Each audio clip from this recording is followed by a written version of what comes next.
Women in Dulwich County care about their shirts like the apple of their eye. From times immemorial, their first care has been to dress up nicely and even smartly. Rare are the cases when Dulwich women have a simple shirt owing to skin. The shirt of the fair sex is generally beautiful from the child to the grandmother, said the well-known physician, scientist and passionate ethnographer Charles Logier. That's how the Romanian traditional shirt called ear is. The wonderful blouse painted by Matisse seems to be beauty synonymous with forever youth and life without death. The Romanian traditional shirt is talking to us about belonging to an identity space, about householders and housewives, about occupation and skills, about respect for the land and the birthplace, about love for the village life inherited from the elderly. It is a story about uniqueness, about particularities that put forward this wonderful universe inspired from the popular culture. The Altinian shirt is mainly an identity brand, a mark for the fineness of the cloth, the refinement of the seam, the pride of wearing it.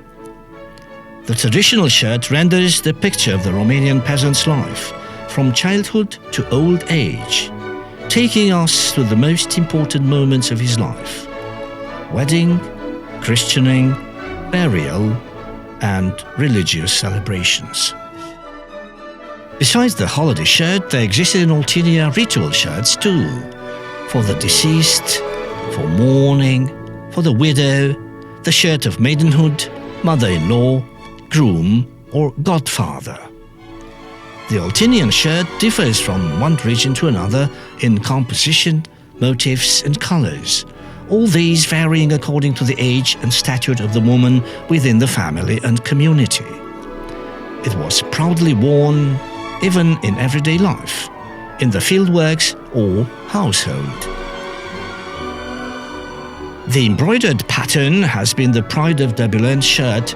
It was the starting point of the wish to revive, preserve and promote this stitch, beside the other identity brands of the village in the southwest of Dulwich County. No sooner had we passed the threshold of the little factory than you are drawn the attention, proudly, that no other region has such an embroidered pattern. The women that have rediscovered here the joy of bringing this tradition back to life remember that it was a pride to make different patterns, and that, when the unmarried girls came to the village dance wearing a colored pattern sewn on silk with the stitch points on 1 or 2 threads, said about the others that had done it on 3 or 4 threads that they were not so skillful. The finer and thinner the cloth was, with the stitch points and pattern sewn on it, the more appreciated the embroidered pattern of Dabuleni was. The stitch points on the shirt are of great value, and the demand is that they are made meticulously and as small as possible. The work is accordingly hard, being necessary 2 months to make a shirt for the village dance. The loom has its well-defined role for making a shirt. It has helped women throughout time to weave the cloth and make traditional shirts from the weft of the loom. They are completed with the traditional skirts, handkerchiefs, aprons and petticoats to dress the way the ancestors created them. The women warp the cotton threads on the slider with spools and then stretch them well on the loom. They ensure that the threads are strong, are not broken by the comb made of reed, and the weft is notched.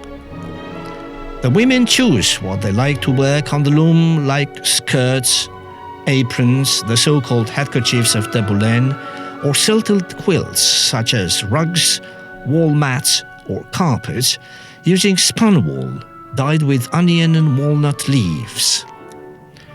Flax was also used for shirts, but cotton cultivated in Dabuleni was preferred. In order to spin the wool, women gathered together where they also told one another their joys and sorrows. The cotton cloth made on the loom was then bleached in clear water during summer. When it was ready, they dried it, tailored the chest, sleeves and back, and depending on the size, added extra parts on the sides. The embroidered pattern was the same.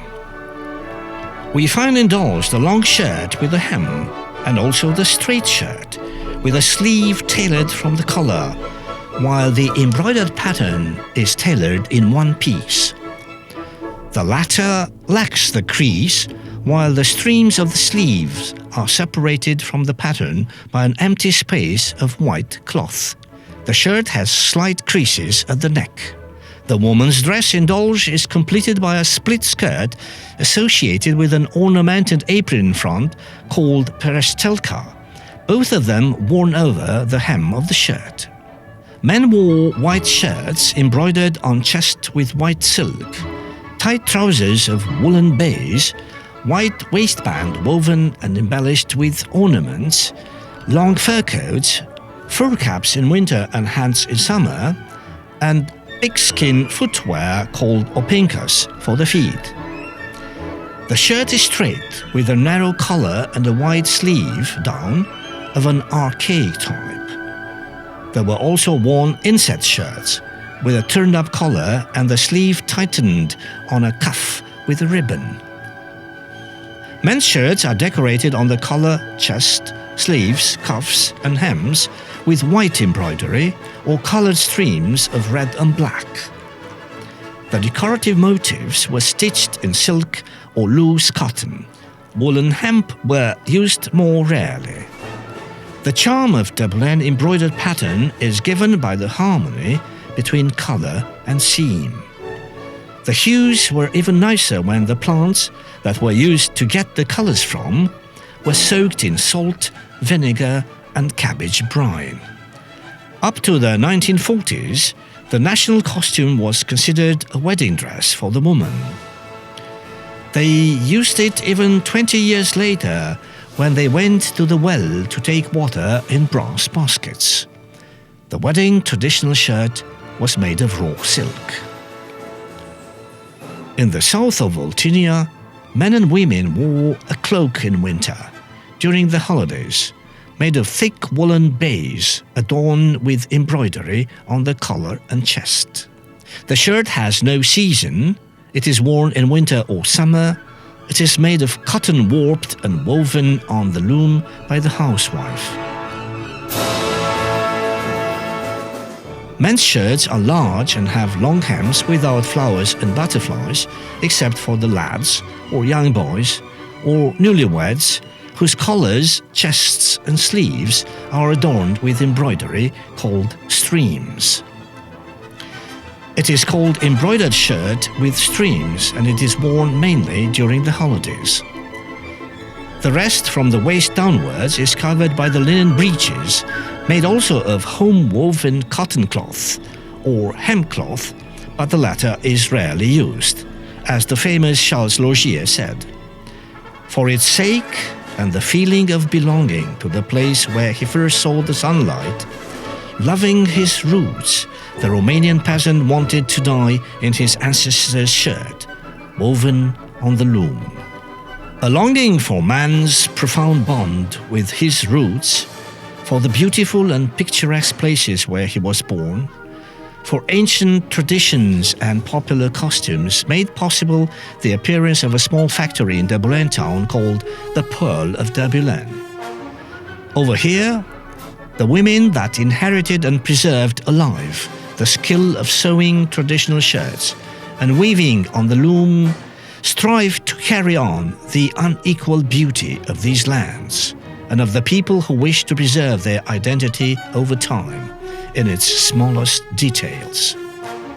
The mastery of the work learned from the elders, who loved and respected the popular attire, is today turned to account in the small factory, the Pearl of Dabuleni, and promoted all over the country and even beyond its borders.